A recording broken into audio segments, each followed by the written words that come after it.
We're back to finish up step 2. So we've stitched on our facings, we've got our collars applied, and we've trimmed out and graded all our seam allowance.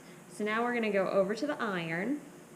We're going to flip our seam allowances back around so they're no longer wrong sides, right sides together. Now we've got our pretty sides out and our seam allowances out.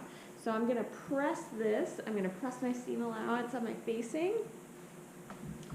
With my facing turned just a little bit inwards, it's going to want to kind of close up on itself and make what I think is like a pair of lips.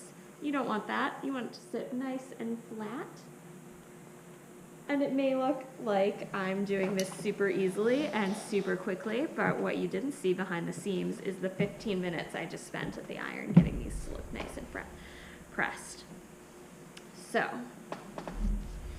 it's all about how much time you spend at the iron. Ironing is next to godliness. So we've got our facing pressed and our collar, our neck seam pressed. If you have a ham at home, you want to press your neck over the ham. If you don't have a ham, you can take a hand towel maybe and ball it up and press over that. Anything to sort of emulate the curve of the human body. And then we're going to go back to our flappy collar piece that's hanging out right here. So we pressed this under 5/8 of an inch.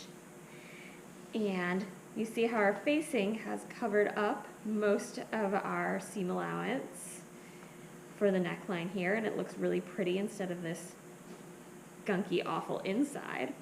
We're going to do the same thing with our collar, where we're going to turn all this seam allowance to the inside so it looks nice and pretty. We're going to press it. You can't press too much. And then we're going to pin it. We're going to pin these shoulder seams down too so we don't have this flap hanging out.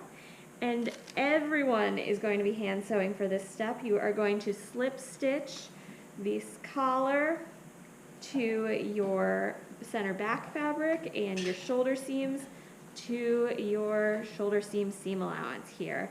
And we will put up a video demoing the slip stitch again in case you need a friendly reminder on how that one goes.